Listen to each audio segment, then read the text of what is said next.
Hi, I'm Tyler Peterson with the Frequency of Leadership. We empower leaders to live and lead from their highest frequency and create the world they envision. This is the October alignment. I'm so glad you're here. So this month's theme is fear and faith and how they require the same thing from us. So one of the pillars that we teach here at the Frequency of Leadership is that we create our reality with our frequency consisting of our thoughts, our beliefs, our emotions, that internal state of being that we hold continually. And it's always constantly radiating a frequency out into the world, and that draws back to us all our relationships, our experiences, the circumstances of our lives. Our frequency is creating our reality all the time. You can think of the external world as a mirror or a reflection of what starts here within yourself. So when we become aware of this, obviously we want to begin exercising this power. It's incredibly exciting that we have this sort of untapped tool within ourselves, our frequency, to create our reality.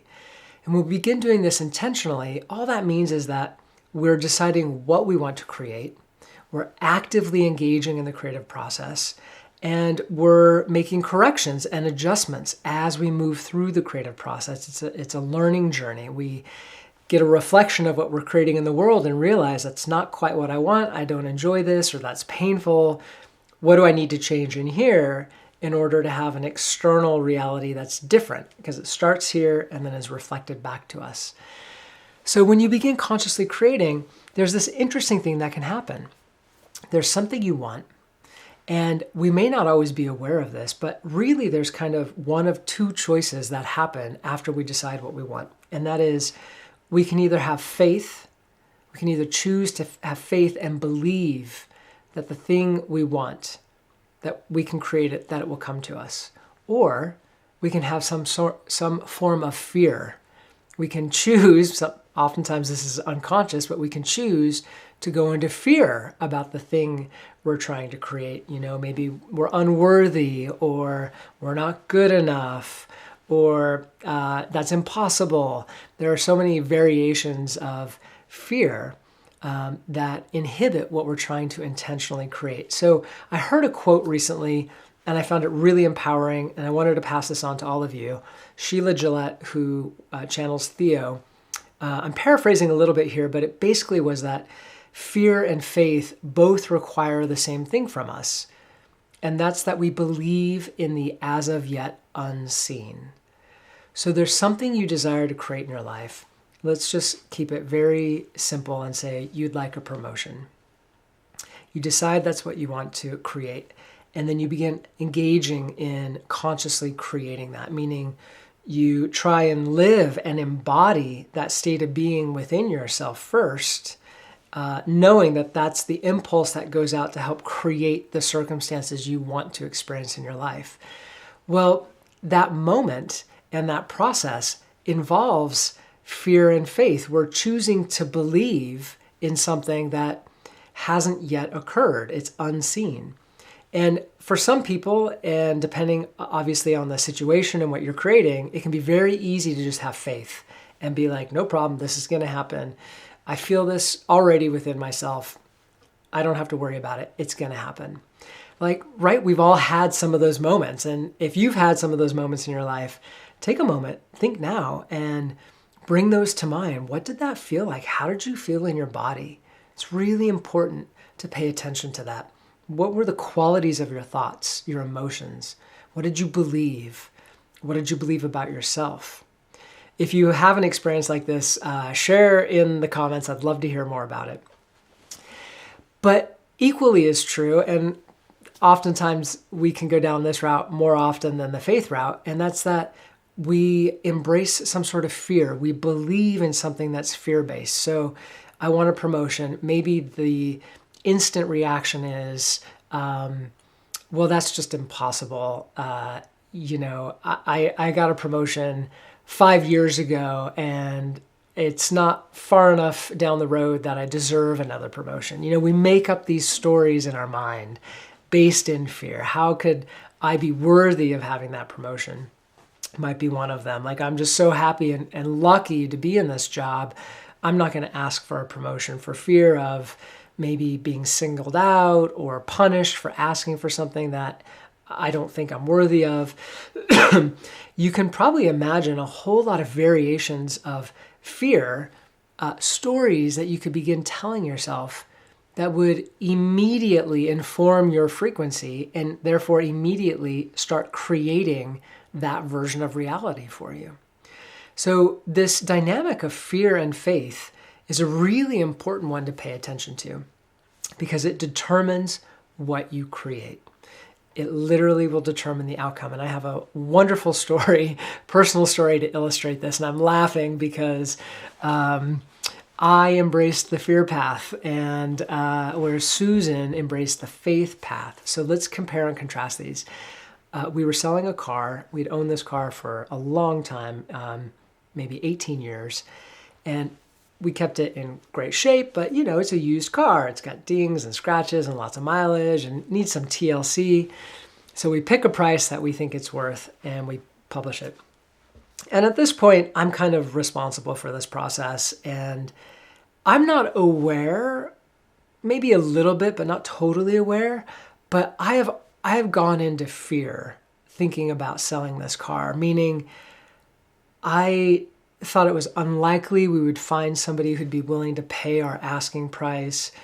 I thought a lot of people would be drawn to the flaws of the car, the things that were wrong with it, the nicks, the little things that weren't in perfect working order, and that they would, probably lowball us and that it'd be this long, arduous process. You get the idea. I had this story in my mind and it was pretty elaborate.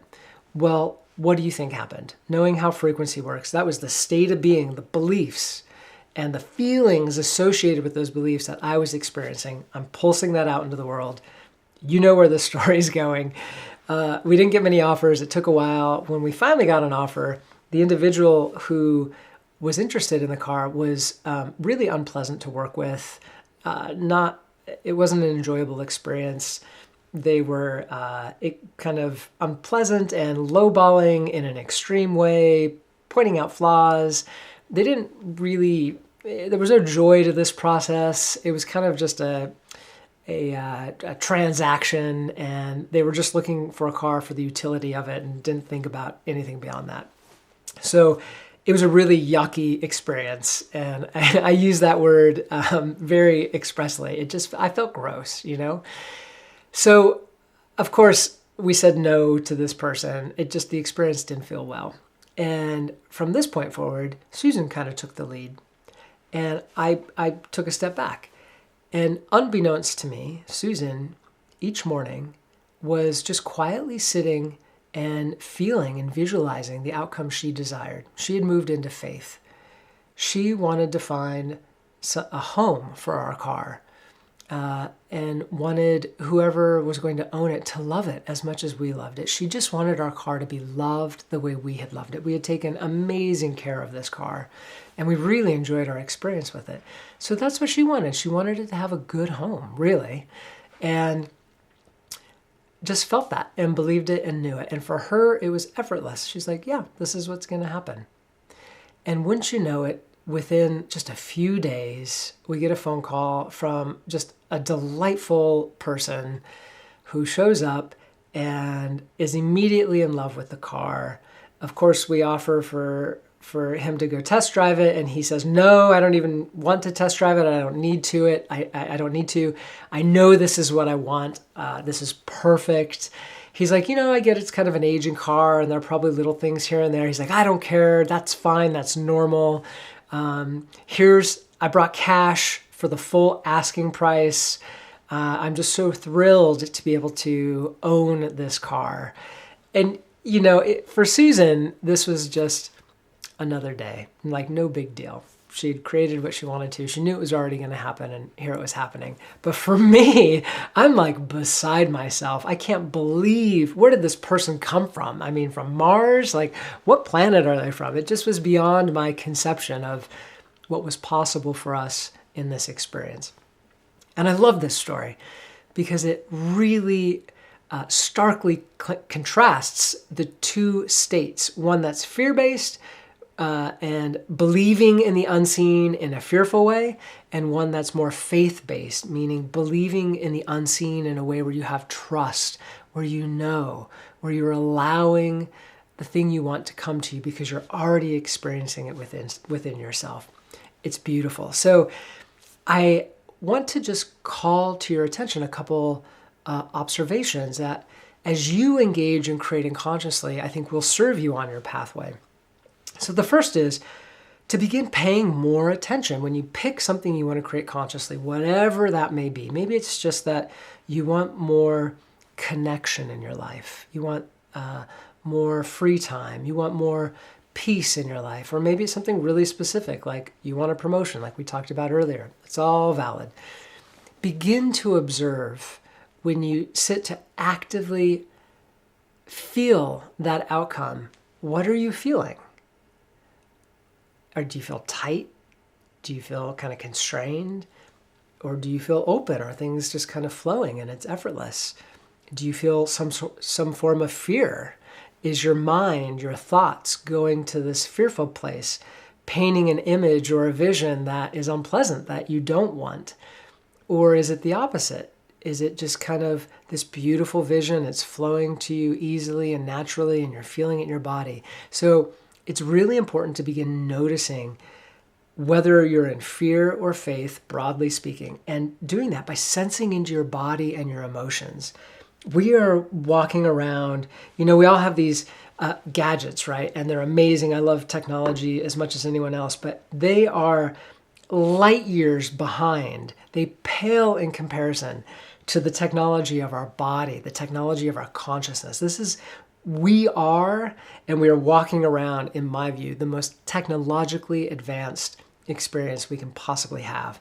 So we need to begin working with it and using it and interacting with it at least as much as we do this other, more modern technology that is of a much lower sophistication compared to what we came here with naturally, our consciousness and our body. So begin paying attention to it, begin working with it, begin noticing how you're feeling when you're consciously creating, when your thoughts drift to the thing you want.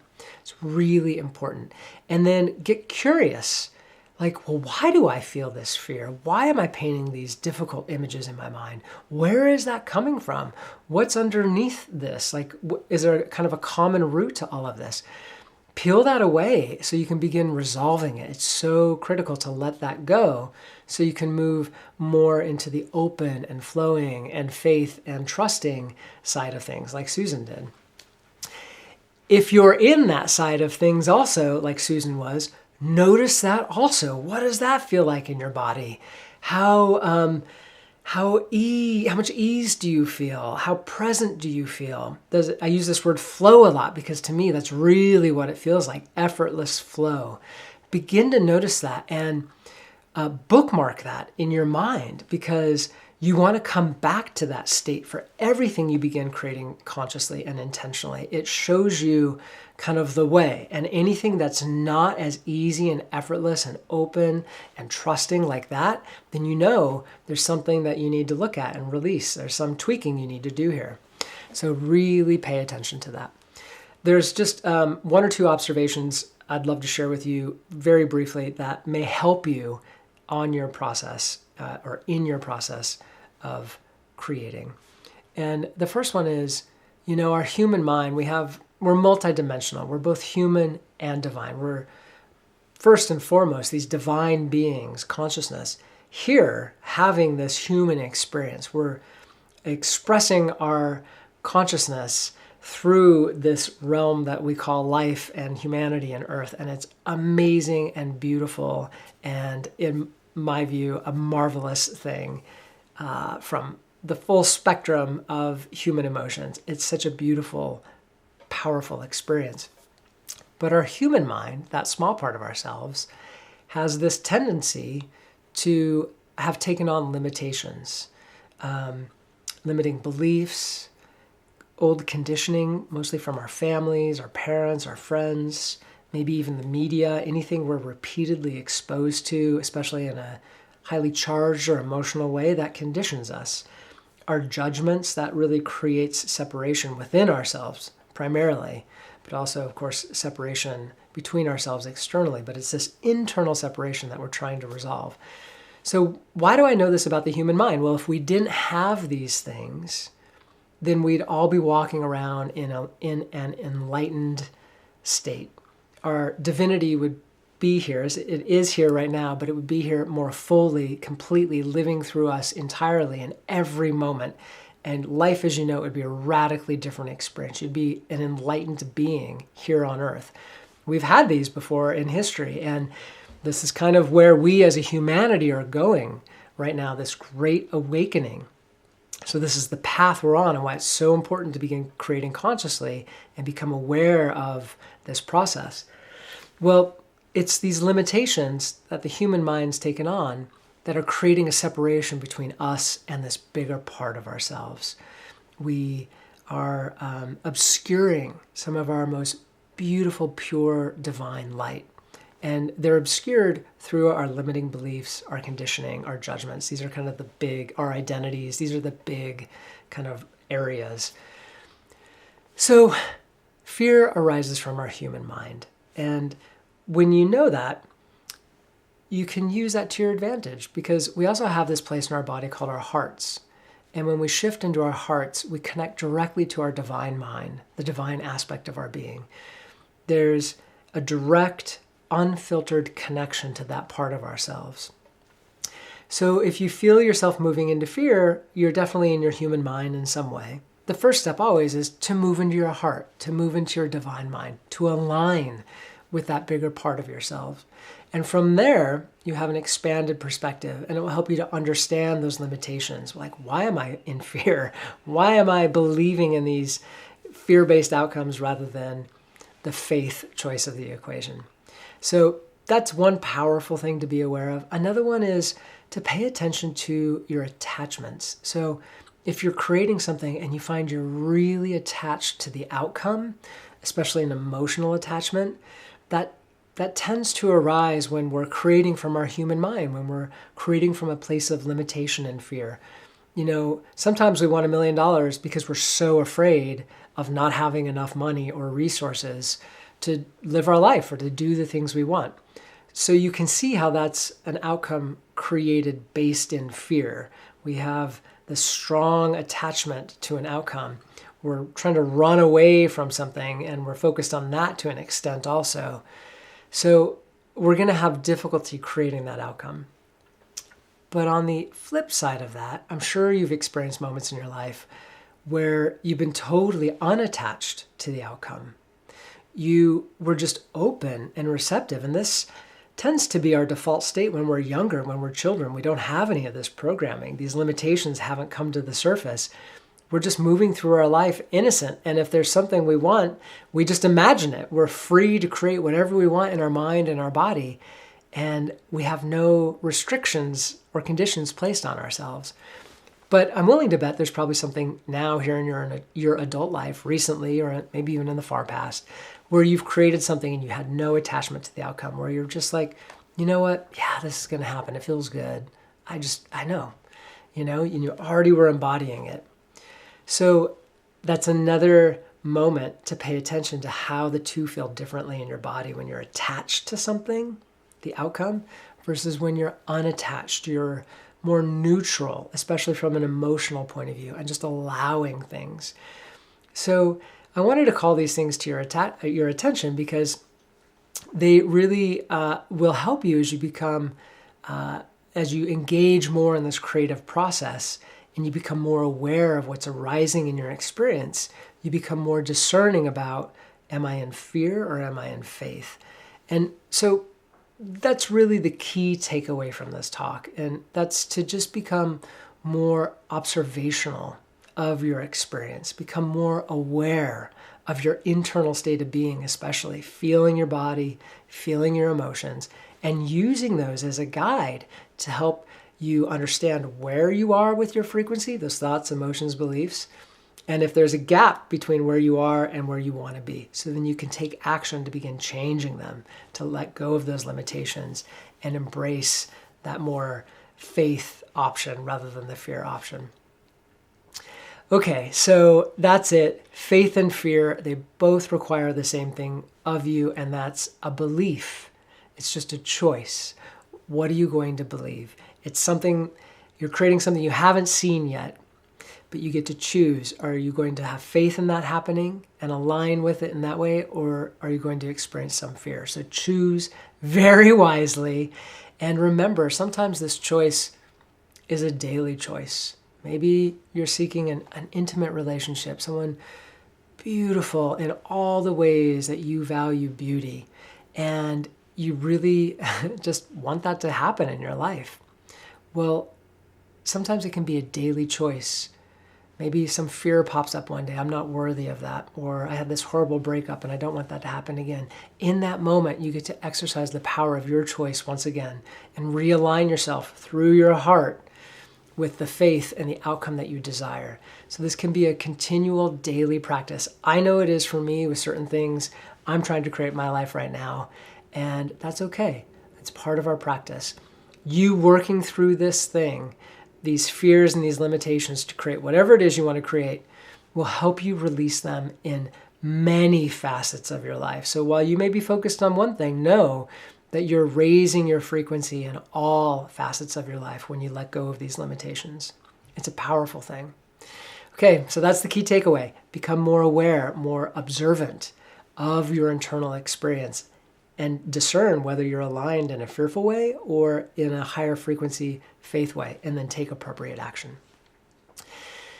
All right, well, that's the teaching portion of the video for this month. I want to just say, if you haven't already, please like, subscribe, share this video with anyone who you think would find this powerful and useful. Please follow us on Instagram. Our handle is @thefrequencyofleadership. We post regular content there several times a week, videos and images. It's really, I love that platform. I have a lot of fun with it and would love to see you following us there as well. And then the final thing is, and share that with your friends too. We'd really appreciate that. And then if you haven't already, if you're new to us and what we're doing, please go to our website, thefrequencyofleadership.com, and sign up for our newsletter. You'll receive it once a month with this video and other information and announcements.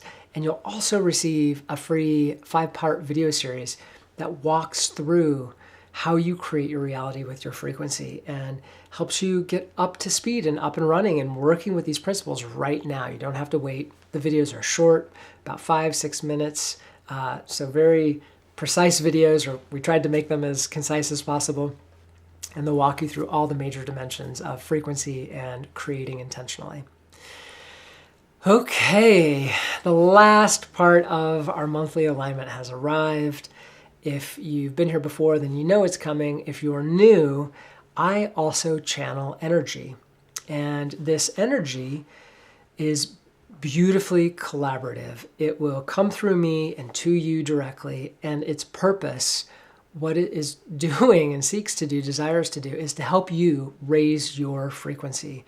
So I always call them my collaborators. We have the same vision, the same goal in mind, and that's to help leaders live and lead from their highest frequency. So how do you experience this alignment? How do you receive these energies? Well, on your end, you simply just need to sit quietly, or you can lay down and have a relaxed and open mind. Be willing to receive these energies. You may experience them physically. You might feel sensations or energy moving in or through or around your body. That's very normal. You might have old memories come to the surface to be processed and released, or old emotions that we've stuffed away to come up and to be felt for, some period of time, 20, 30 seconds, usually no more than a minute at the most. They're being released. And when this happens, our frequency effortlessly rises up. So it's a beautiful experience, and it's in service of you coming into greater alignment with that bigger part of yourself, your soul, your spirit, your higher self, so that that part of you, the divine being that you are, can be more fully present, living and creating and experiencing this reality. And this is so critical because it helps you to become a more powerful and more conscious and more present creator. beginning to create the things you want more rapidly. Sometimes maybe even instantaneously. You have a thought and then just moments later it happens. This is becoming more common. So these frequencies, these energies, my collaborators, again, as I call them, are here in service of you to let go of those limitations so that your frequency can effortlessly rise up and you can come into greater alignment with the most powerful aspect of yourself, your divinity. On my side, I will just guide us into a meditation and kind of help you to relax and become more open and receptive to these energies. That lasts for maybe 3-4 minutes, not too long. And then you'll hear me say, I'm now going to open to the energy. And from that point on, I'll be quiet. My role is to serve as a bridge. It's not me doing this work. It's this energy coming through, working with you directly. And what's amazing about it is it doesn't matter where you are in the world. It doesn't matter when you're watching this video. It all works independently of space and time. And it works uniquely and individually with you. It will read your frequency and tailor itself to you and help you in this moment in the way that's for your highest good, that's for the highest service for you and where you are in your journey. So these energies are beautiful and powerful. And having said all of that, the final thing I want to say is you may not have any thoughts or memories or emotions or sensations at all. It just may be a quiet, relaxed, peaceful 15 minutes. And that is just as amazing and powerful. It's all happening no matter what your experience is. So don't be attached to having a certain experience as we do this. Everything that's happening is perfectly created just for you right now. I will say that the more you work with these energies, if you follow me and receive these on a monthly basis, you'll become more sensitive to them over time. And almost everyone begins to experience things more viscerally. So stick with it if that's something you're hoping to experience. Okay, with that, I'm going to stop talking and we're going to shift over into the alignment. So please get comfortable, find a place to sit comfortably or lay down. And I'll just invite you to close your eyes and just take a deep breath in through your nose and a longer, slower exhale out through your mouth.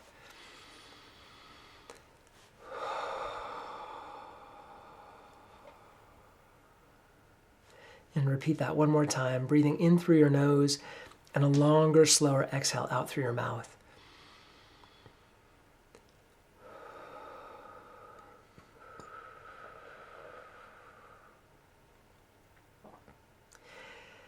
And then just let your breathing settle into a natural and easy rhythm.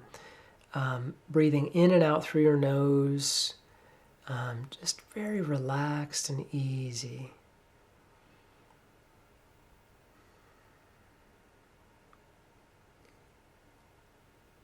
And then setting your intention to ground. So feeling your feet on the floor, your body on the floor, that contact. And then intending your energy to connect all the way down into Earth. And for Earth's energy to also come up and connect with you, coming into your physical body, coming into your energy all around you. So just intend and open to feel that connection.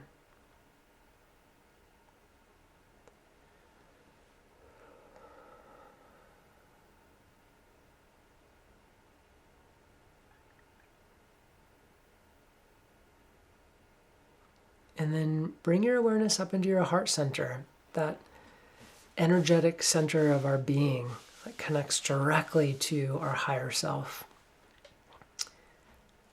Come into presence with that. Come into alignment with that part of you. And it can be as simple as shifting your awareness to your heart center. You might feel a warmth, a softness, a peacefulness.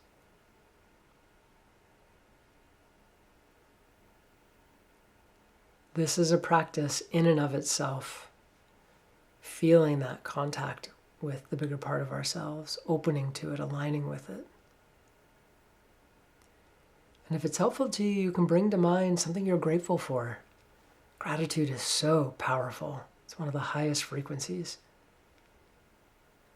This will instantly bring you into a much higher alignment. You can also think of somewhere in nature that you love. That's just so beautiful. That feeds and nourishes your soul. And that helps us to remind ourselves of that frequency within ourselves. And that helps you heart center.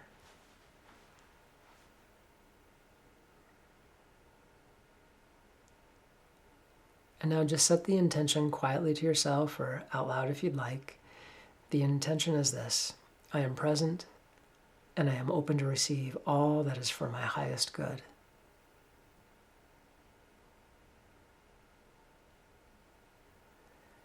Okay. Well, with that, I'm going to open to the channel and I'll be quiet going forward for the next 15 minutes. And then I'll call us back when we're done. So here we go.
Okay, that's the end of the transmission of the energies.